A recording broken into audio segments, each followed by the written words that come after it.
Hey everybody, Dave here from Saturday Morning Cartoons Podcast, and yeah, that's right, it's still morning with a U.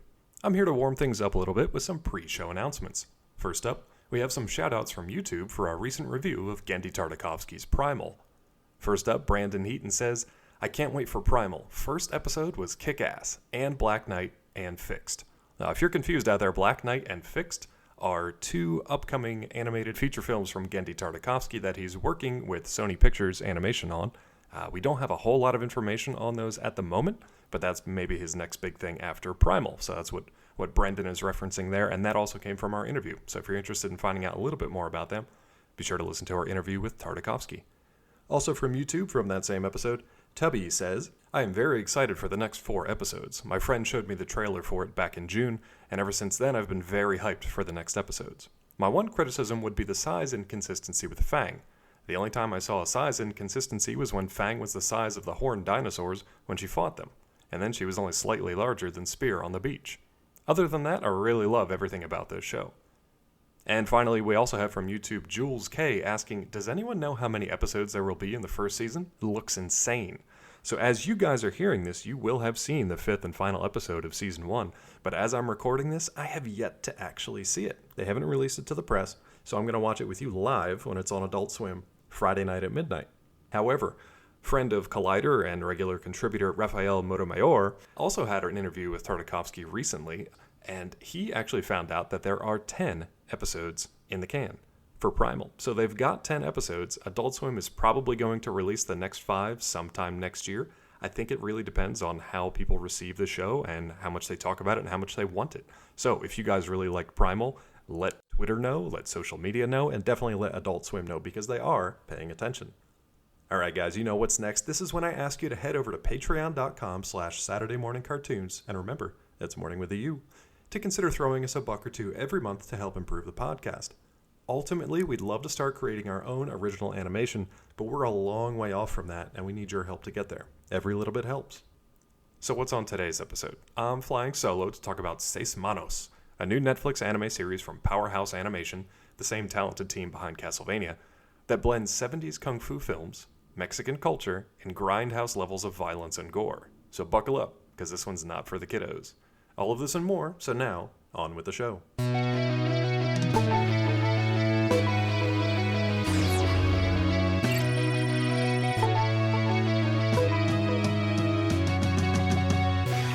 Hello and welcome to Saturday Morning Cartoons, the Collider weekly podcast for all things animation, including news, reviews, and interviews.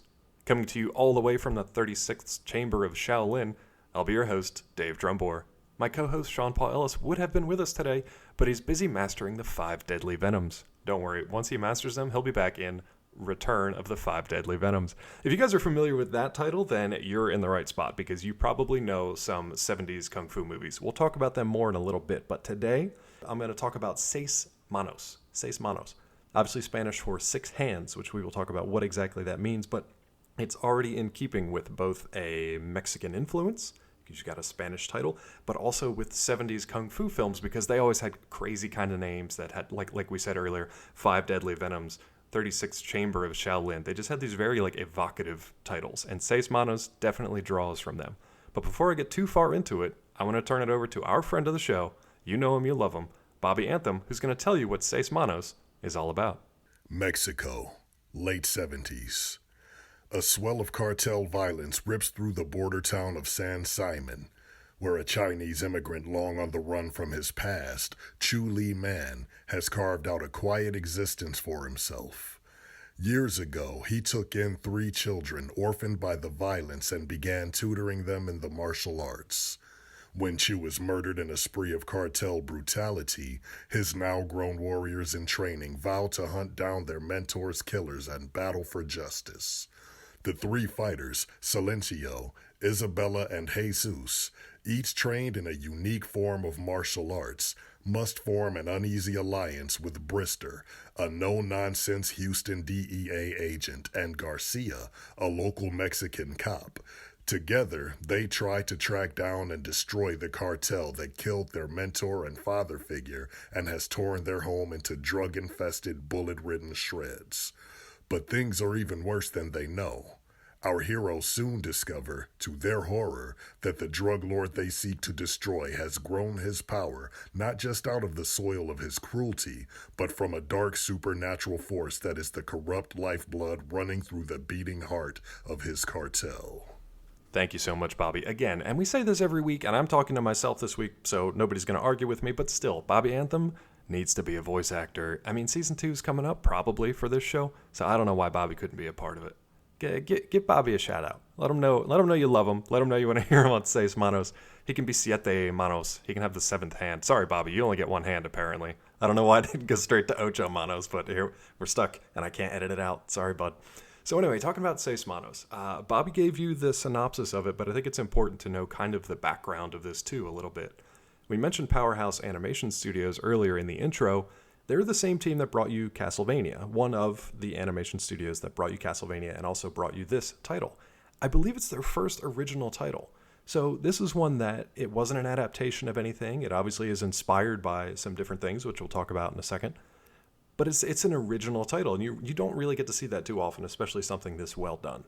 They grab some headlines with Castlevania, but now with Seis Manos, they actually get to kind of do their own thing, and they're somewhat more in control of how that goes. They don't have to worry about any rights holders kind of gumming up the works. And I think they've done a great job so far. We're going to talk about exactly why. But this series was originally created by Brad Graeber and Álvaro Rodríguez, and I believe Rodríguez is actually a cousin of Robert Rodriguez, a famous filmmaker who we will also talk about because there are a lot of influences felt in Seis Manos as well. So hang on to your hats if you're a fan of Robert Rodriguez because this has a lot of those flavors to it as well.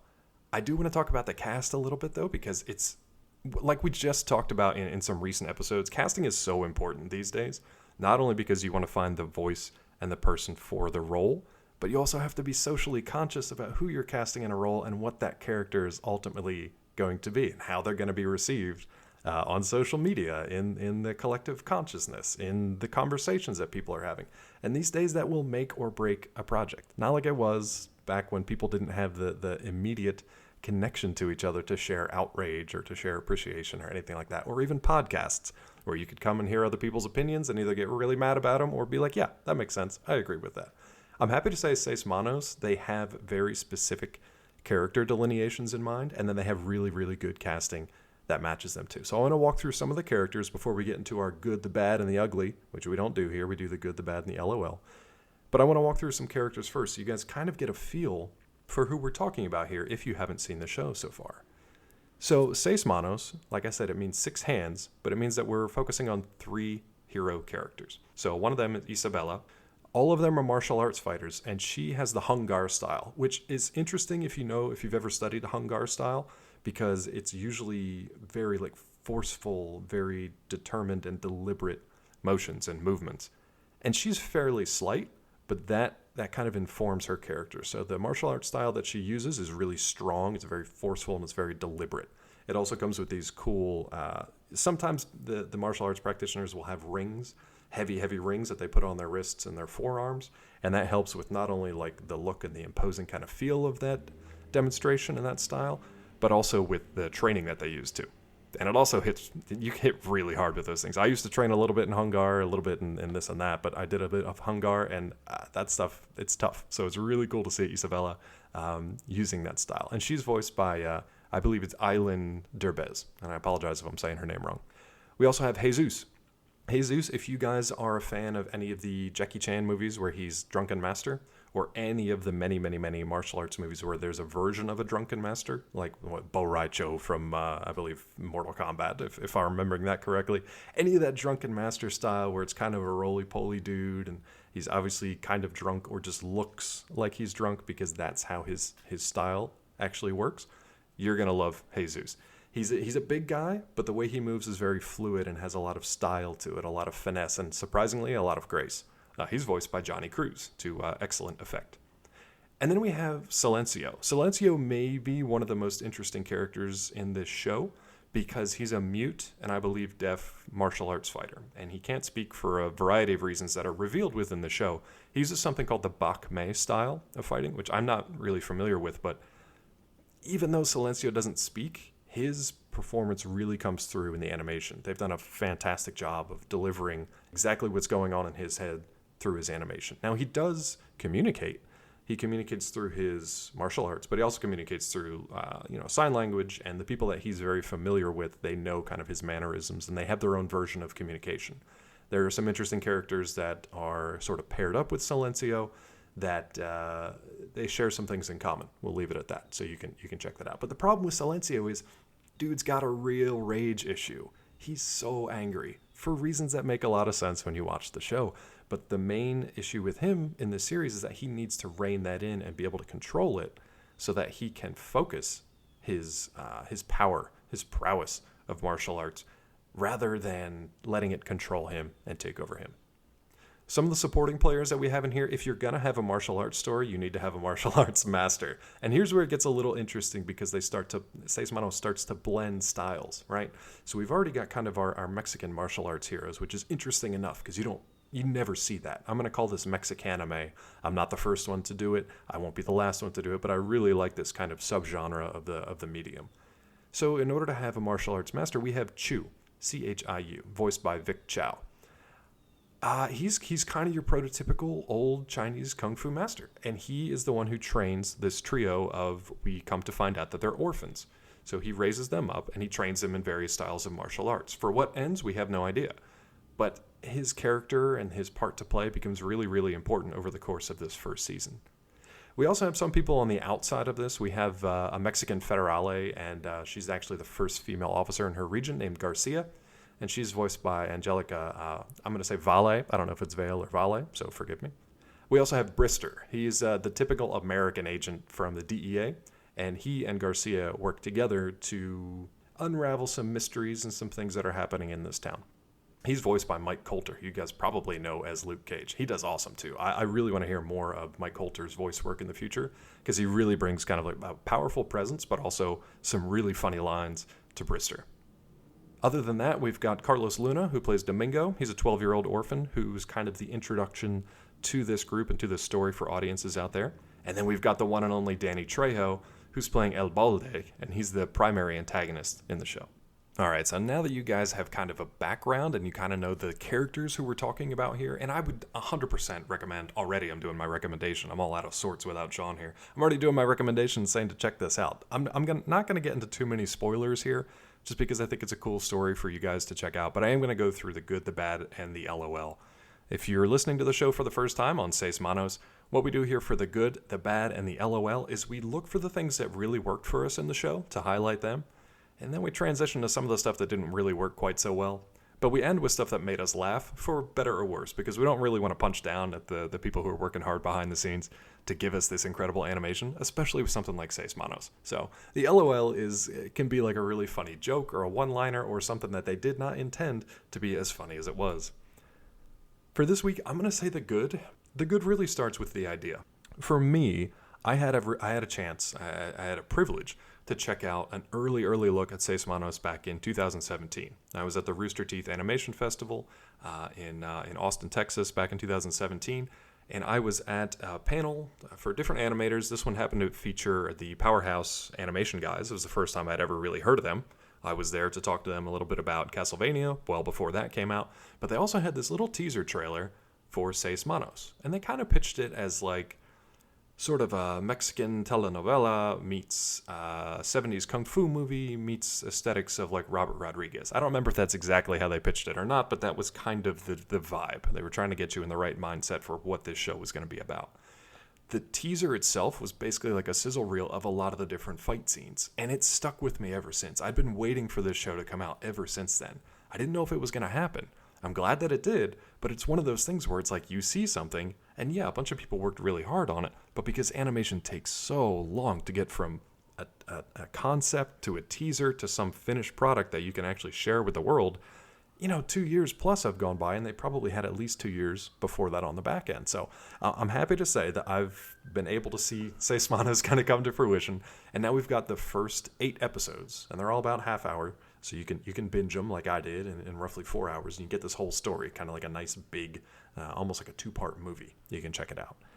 So some of the good stuff. Again, the idea. I go back to this idea of sort of a Mexican telenovela, a Mexican soap opera, mixed with 70s kung fu movies. And if you're not familiar with them, I would 100% go check them out. You obviously probably have heard of Bruce Lee, Jackie Chan. You've probably heard of those movies like Enter the Dragon, Drunken Master, things like that. You should check out the 36th Chamber of Shaolin. I've mentioned that a few times now. It's one of my favorites. Five Deadly Venoms is great. Fist of Fury, King Boxer, and all of these have the original sort of like Hong Kong name that they were released under, the translation of that, another translation that's probably a little bit closer in English from that, and then sometimes they did an American re-release where they completely changed the title. So you've got all kinds of crazy titles that are out there. One of my favorites is probably Master of the Flying Guillotine, which is a Chinese master who he has a hat that he throws, and this essentially a flying guillotine comes out and cuts the victim's head off, but then he has it on a chain, so he can just pull it right back to him, and he takes their head off and brings it back. You probably saw in a Mythbusters episode where they actually make that thing and test it and see if it works, and it kind of does, but it's very, very silly. That kind of idea, those kinds of tropes, right? So you have characters that are all studying different martial arts styles, and they're all using them in highly dramatic fashion to fight each other, to fight bad guys, to fight gangs of criminals and thugs and things like that. All of those tropes, even right down to the quote-unquote inscrutable, long-bearded, wispy, white-haired, walks around in robes, kind of like Chinese martial arts master. He's there too. And that could be good or bad depending on if you know that this is an homage to those 70s kung fu films, or if you think it's being, cultural appropriation or something like that. I think if you can look at it through the lens that it's a loving homage to some of these films that were kind of exploitative back in the day, even if they were, straight out of Hong Kong, some of these, or the ways that they were cut for American audiences. If you can kind of get past that and just see it as a loving homage to those, I think you'll really enjoy it. And then the weirdest thing was the blend of all of those things together. If you're a fan of Robert Rodriguez films, then things like El Mariachi, Desperado, but also From Dusk Till Dawn, those existed in the same mind, the same filmmaker's mind, right? This Seis Manos kind of pairs those ideas together. There's a lot of occult stuff. There's a lot of really dark kind of magical things that happen. Again, I don't want to get too much into spoilers because it's really fun and original to watch this story kind of unfold for itself. But they play a little bit with Day of the Dead, Dia de los Muertos, a little bit, some of that mythology, some of that cultural stuff. Not too heavy-handed, but hey, October is a great time to be watching this, so it's a lot of fun. That being said, some of the other stuff that worked for me for the good stuff. So that blend of ideas and trends really, really works together, but then they have to build on top of that. And how are they going to do that? You have to have strong characters that all come together. And I'm happy to say that these three orphans, who are all kind of, they're young adults, right? So they're not like orphan kids. Don't think like small kids. You are introduced to Diego pretty early on, who's a small orphan kid. They all kind of get caught up in some gang warfare, some stuff that goes on in the town. There are some terrible things that happen to them that kind of push our heroes further down their journey. And that's just good storytelling, but it's done in a way that you don't really expect. So pretty much every episode, it's going to have some familiar tropes and some things that you're used to seeing, but every single time it's going to have a spin on it to give it to you in a way you haven't quite seen before. And I guarantee you that all the action sequences that you see, all the narratives, the way that they play out, everything's got a twist. Everything's just got a little degree turn to it that's kind of like, oh, that's interesting. That's something I haven't really seen before. Even if you've seen all of Rodriguez's films, even if you watch Mexican telenovelas, even if you watch every single 70s kung fu film, you'll spot things here and there, but this is an original story that kind of makes the best of all of that as well. Some other stuff that's really cool is honestly, it's the story, the original story of it, because it folds in some things that can be a little bit tropey. So there is some gang aspects to it, and there are some illegal drug activity aspects to it. That's how they get the law kind of involved. So if you're wondering how does the cops versus criminals kind of thing involve three orphan martial arts masters, that's kind of the beauty of the story. It all kind of folds in together in ways that one is kind of implicated in the other, or one discovers what's going on thanks to the other's help, but they all kind of meet in the middle. So you've got your orphan trio, you've got Silencio, Isabella, and Jesus, and they've got their master Chu, and they kind of cross paths with Brister and Garcia, and they end up working together. But there's some crazy stuff that goes down. A lot of it is kind of supernatural. It's everything is bigger than life in this show. So they tune that dial way, way, way up. So it's a lot of fun to actually watch. And the animation is fantastic. I really don't have any issues with the animation at all. Normally, we kind of, depending on how old the show is, if we talk about one of our nostalgic titles here, we're usually like, oof, there is some real janky animation. But this one's actually, it's super smooth.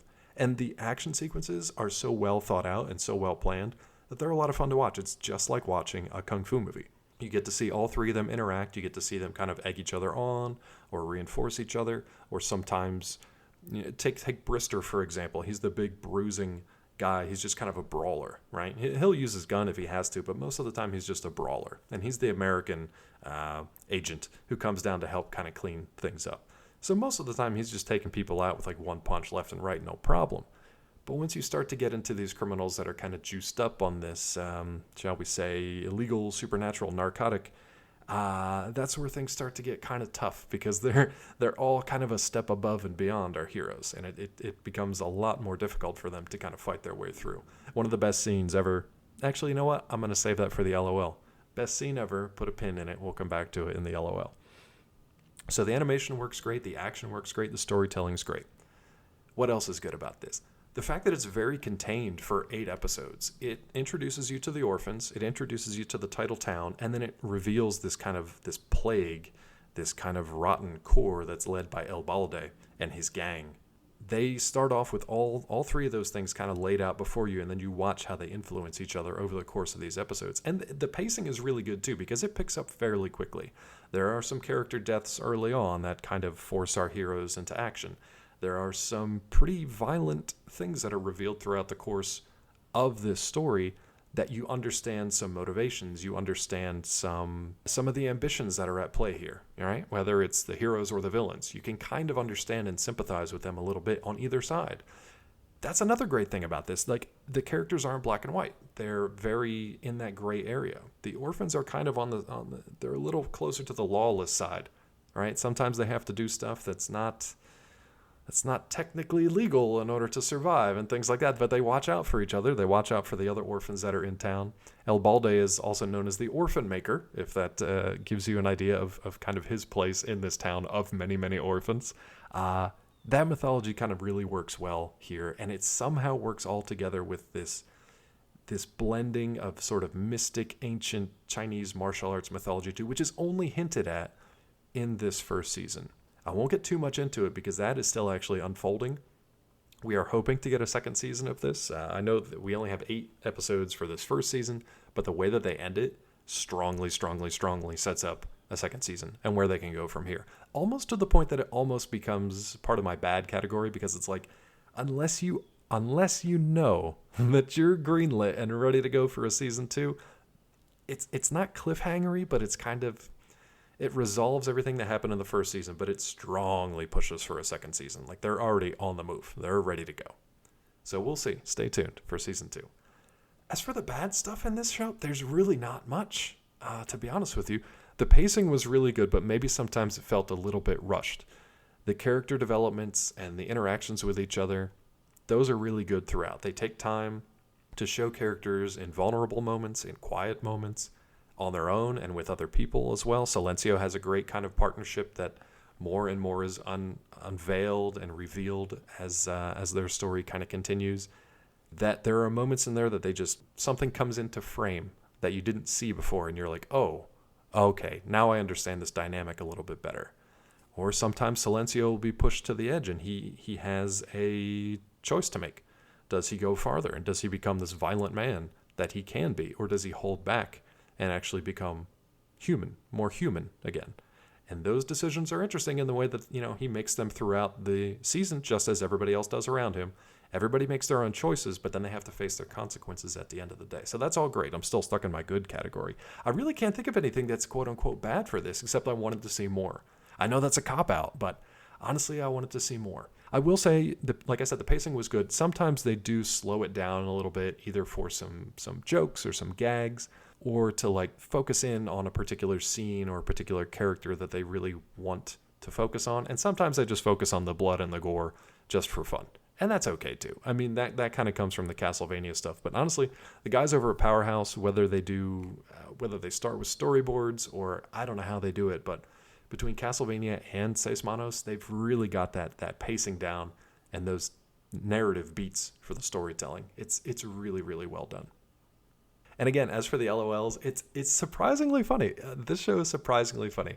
I think that, like I said before, I teased the best scene. And as I'm thinking, it's obviously not the best scene, but it was one of the funniest ones when I was watching Brister. So a bit of a letdown there. I apologize. But Brister, again, he's this big bruising brawler of a guy, right? And he's getting ready to like just knock some of these guys out in this compound that they're gonna bust in there and just do the good guy hero stuff. So he's cracking his knuckles, he's cracking his neck, he's ready to go. He's only got one arm at this point because the other one's in a sling, but he's like, it's no big deal, I got this. And then he turns around and there's just like this massive monster of a dude that's just like right behind him. And it's that classic thing where it's like you've seen this big guy just kind of tear into people throughout the movie or throughout the TV series or whatever it is. And then all of a sudden they're faced with somebody who's much, much, much bigger than them. It's kind of like watching Vin Diesel go up against the Russian dude in one of the many Fast and Furious movies. Or watching the Punisher go up against yet another Russian dude in the Thomas Jane movie. Something like that where it's like you're used to this big bruising force of nature, and then they come up against something that's even bigger and meaner than they are. Great stuff. And again, all tropey stuff, all stuff that like is an homage to these moments in movies that we've seen before. But it works so well in this medium, and it works so well in this kind of mixed together mashup of genres. It worked really, really well. That's kind of it for LOLs. Honestly, this thing is mostly just praiseworthy and praise heavy from me. I need to watch it again. I'm going to be honest with you. I watched it when it came out, opening weekend, which was only, 2 weeks ago now, probably as the time you're listening to this. So you guys still have time to go check it out. And again, it's only 8 episodes, and they're only a half an hour long. I really think you're going to enjoy it. Make it part of your Halloween festivities if you want, because weirdly, it kind of fits. It's kind of spooky. It's like if Scooby-Doo grew up and was ultra violent, but also in Mexico, but also had Chinese martial arts, which I don't think that's ever going to happen. So enjoy this while you can. So since I already recommended it earlier in the show, I'm just going to recommend it again. I will not be dipping this one if that sounds foreign to you. What we do here on the show is at the end of every episode, Sean and myself and any special guests that we happen to have, we will tell you our recommendation of the show. If we recommend it, cool, you can go check it out. If we don't recommend it, we also have an option of dipping a show, which means we erase it from existence for all time. Where does the dip come from? The dip comes from Who Framed Roger Rabbit. It's this chemical acid something, we don't even know. You dip tunes into it, and they are erased from existence. We've dipped some increasingly bizarre stuff on this show, but this will not be one of them. Seis Manos on Netflix. Definitely go check it out. That's going to do it for me today, but a big thanks going to Bobby Anthem, who you'll hopefully hear in Season 2 of Seis Manos. Stay tuned. But you did hear him on this episode. You can also hear him on his paranormal podcast, Inhuman Experience, with his co-host Bobby Blades. You can find them on Twitter at IEXP_podcast. Bobby also has a solo show called In Search of My Lost Soul, which is available along with the Inhuman Experience podcast everywhere podcasts are available. As for me, you can find me on Collider.com. You can also find me on Twitter at DrClawMD. And if you are so inclined and maybe watch some El Camino this weekend, you can check out my book, The Science of Breaking Bad, available wherever books are sold. As for Sean, if you're in the DC area, you can check him out with his improv comedy group, Nox. That's Nox! Tickets and times are available at witdc.org. And if you want to help him kick his social media habit, you can find him on Twitter and Instagram at Sean Paul Ellis. And Sean is spelled like the Irish. As for us here, if you want to support the show, we would love it if you did. You could tell a friend, and you can also leave a review on Apple iTunes. You can hit us up in our DMs on Twitter at MorningTunes. Remember, that's morning with a U. You can check us out on Instagram and Facebook at Saturday Morning Cartoons. And you can drop us an old-fashioned email anytime you want, SaturdayMorningCartoons@gmail.com. You can check out all these links and more on our link tree in the bio for all our social media sites. And as for the podcast itself, you've obviously got it on Collider Weekly. You can listen to us on YouTube, Apple Podcasts, and iTunes. Is iTunes even a thing anymore? I don't think it is. Stitcher, Google Play, Spotify, anywhere else you listen to podcasts. That's going to do it for me today, and Seis Manos, thank you so much for listening. Be sure to let me know what you think about Seis Manos, and we'll see you next time. Hey, everybody. Thanks a lot for listening to Saturday Morning Cartoons. Now, if you'll excuse me, I have to transform and roll out.